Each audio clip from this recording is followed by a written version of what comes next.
بسم اللہ الرحمن الرحیم۔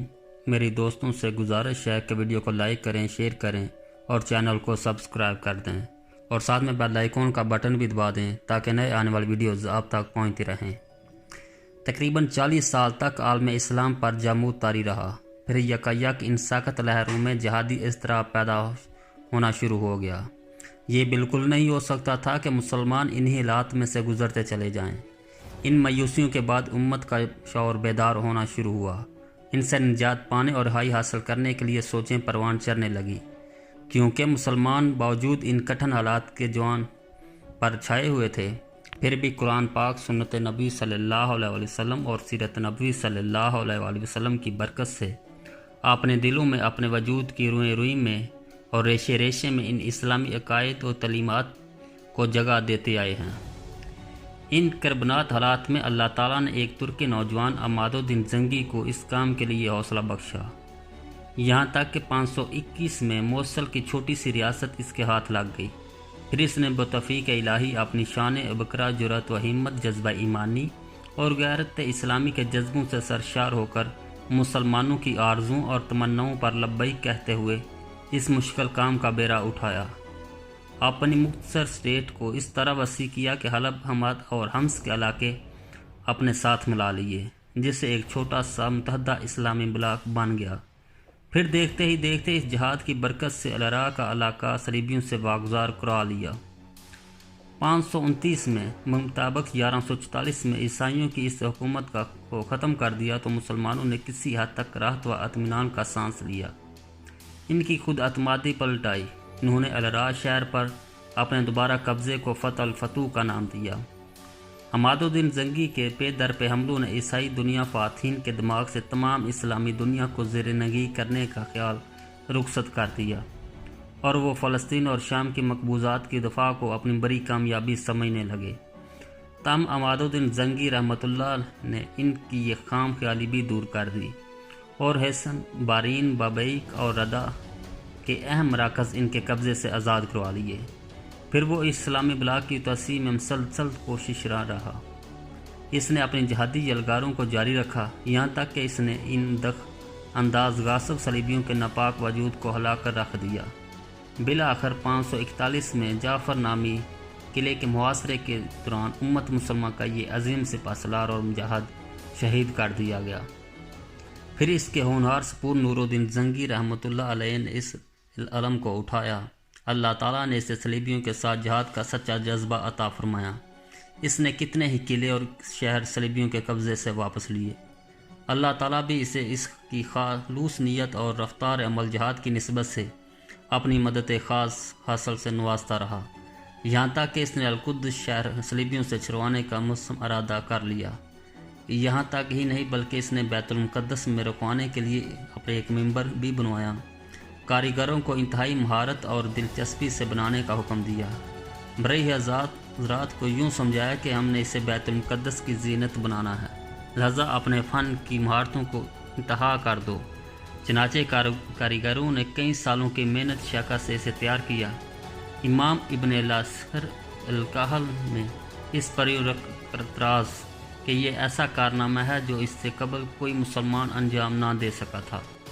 ان کوششوں کے ساتھ ساتھ اس نے اسلامی بلاک کو متحد اور بیدار رکھنے کی کاوشیں بھی تیز تر کر دیں، جن کے نتیجے میں اللہ تعالی نے اسے بکھری ہوئی چھوٹی چھوٹی من پسند قلعوں اور شہروں کی حکومتوں کے بجائے ایک طاقتور جہاد کو جاری رکھنے والی سلطنت عطا فرمائی۔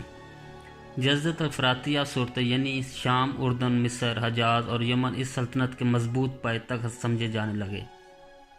سلطان نور الدین زنگی رحمۃ اللہ نے صلیبیوں سے جہاد کا علم سنبھال لیا اور اپنے مسلسل حملوں سے تمام دنیا عیسائیت کو بدحواس کر دیا، اور یوں محسوس ہونے لگا کہ نور الدین زنگی کی قیادت میں مسلمان جلدی یا بدیر بیت المقدس کو بازیاب کرا لیں گے۔ اس خطرے کو بانپ کر جرمنی کے بادشاہ کونسال سالس اور فرانس کے تاجدار لوئی ہفت نے مشترکہ تیاری کے ساتھ ایک ٹیڑھی دل لشکر ترتیب دیا اور 526 1147 میں عالم اسلام پر چڑھائی کر دی۔ سلطان نور الدین زنگی رحمۃ اللہ نے مومنانہ شجاعت اور غیر معمولی استقامت کے ساتھ 2 سال تک ان کا بھرپور مقابلہ کیا اور انہیں عبرتناک شکست دے کر واپس لوٹنے پر مجبور کر دیا۔ عیسائی حملہ کی اس دوسری مشترکہ یلغار کو تاریخ میں دوسری صلیبی جنگ کے نام سے یاد کیا جاتا ہے۔ چند سال بعد سلطان نور الدین زنگی نے ایک زبردست معرکے میں 10,000 صلیبی جنگجوؤں کو طے کر کے ان کے اہم مراکز قلعہ حرم پر قبضہ کر لیا۔ بعد ازاں دنیا عیسائیت کے مقابلے میں مضبوط مورچہ تیار کرنے کے لیے انہیں دمشق اور مصر کو بھی زیر نگی کر لیا۔ رمیات اور اسکندریہ کی بندرگاہوں پر تسلط کے بعد انہوں نے یورپ کے بحری راستے سے شام اور بیت المقدس کے عیسائی کی کمک کا راستہ بند کر دیا۔ سلطان نور الدین زنگی بیت المقدس کی آزادی کے لیے اپنی تیاریوں کو آخری شکل دے رہے تھے کہ ان کا وقت موت آ گیا۔ کاش ذات باری تعالیٰ اس سے پوری عالم اسلام کو متحد کرنے کے لیے کچھ مہلت اور دے دیتی، وجود اسلامی کے ایک ایک رگ ریشے میں روح اسلامی کو سرایت ہو لینے دیتی، القدس شہر کو فتح ہو لینے دیتی، مسجد اقصیٰ میں اس منبر کو نصب ہو لینے دیتی۔ افسوس کی بات اسے مہلت نہ دی، پھر موت بھی اس حالت میں 529 میں قلعہ دمشق کے ایک معمولی سے کمرے میں یہ اللہ کا مجاہد عاجز بندہ اللہ رب العزت کی بارگاہ القدس میں مصروف عبادت تھا۔ ابھی اس نے اپنی عمر کی 60 بہاریں ہی دیکھی تھی کہ پھر اس کے پیچھے اس کے شاگرد رشید ناصر یوسف صلاح الدین نے بیت المقدس اور فلسطین کو آزاد کروانے کے لیے پھر سے اس علم جہاد کو اٹھایا۔ صلاح الدین کی شخصیت سے تقریباً تمام اسلامی محاسن و وسائل کوٹ کر بھر دیے گئے تھے۔ اس میں بربادی و پرہیزگاری، ارادے کی پختگی، پیش قدمی، دنیا سے بے رغبتی، سخاوت، مہارت، سیاسی تدبر، عملی ہمہ وقت جہاد کے لیے کمر بستہ علم، دوستی اور علماء کی قدردانی جیسے اعلیٰ صفات قابل رشک تھے۔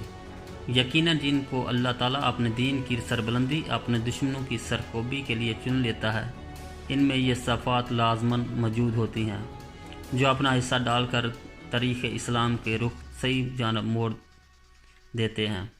سلطان صلاح الدین ایوبی رحمۃ اللہ کی شخصیت اسلامی تاریخ میں ایک ناقابل فراموش مقام رکھتی ہے۔ ان کی زندگی کا ہر لمحہ جہاد مسلسل سے عبارت تھا۔ انہوں نے دین مبین کی سربلندی، کفر سے جہاد اور بیت المقدس کی بازیابی کے لیے انتہک جدوجہد کی، اور اللہ تعالیٰ بزرگ برتر انہیں ان کے ارادے میں کامیاب کیا۔ سلطان صلاح الدین ایوبی کا تعلق کرد قوم سے تھا، جو شام، عراق اور ترکی کی جنوبی سرحدوں میں پایا جاتی ہیں۔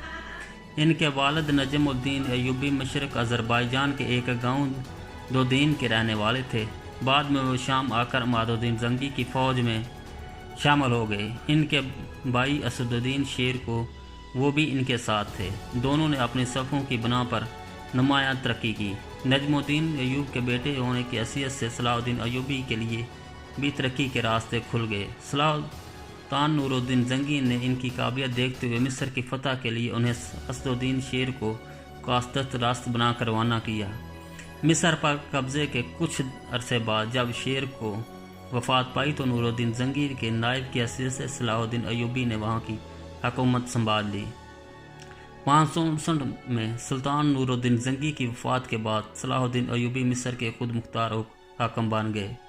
بعد ازاں انہوں نے دمشق اور شام کے چند دیگر چھوٹی مرکز مسلم ریاستوں کو بھی اپنی تحویل میں لے کر ایک عظیم الشان سلطنت قائم کی، جو صلیبی حکمرانوں کی متحدہ طاقت کا مقابلہ کرنے اور انہیں اسلامی مقبوضات سے نکالنے کی بھرپور صلاحیت رکھتی تھی۔ اس سے قبل سلطان کی زندگی ایک عام سپاہی کی سی تھی، مگر حکمران بنتے ہی ان کی طبیعت میں عجیب تبدیلی پیدا ہوئی۔ انہوں نے راحت و آرام سے منہ موڑ لیا اور محنت مشقت کو خود پر لازم کر لیا۔ ان کے دل میں یہ خیال جم گیا کہ اللہ کو ان سے کوئی برا کام لینا ہے، جس کے ساتھ عیش و آرام کا کوئی زور نہیں۔ وہ اسلام کی نصرت و حمایت، جہاد فی سبیل اللہ کے لیے کمر بستہ ہو گئے۔ ارض مقدس کو صلیبی جنگجوؤں کے وجود سے پاک کرنا انہیں اپنی زندگی کا مقصد بنا لیا۔ صلاح الدین ایوبی رحمۃ اللہ نے اپنی زندگی کے آخری برسوں کے دوران اس کام کو کرنے کی کوشش کی۔ اس کی شخصیت میں موجود رسائل و کمالات کا بھی یہی تقاضا تھا کہ تاریخ اسلام میں ہمیشہ باقی رہنے والے کچھ شاندار اور عالیشان کارنامے سر انجام دے لیں۔ تو قصہ مختصر اب لیجیے اس کے کچھ ایسے اعمال اور کارناموں کا بیان بھی ملاحظہ فرمائیں۔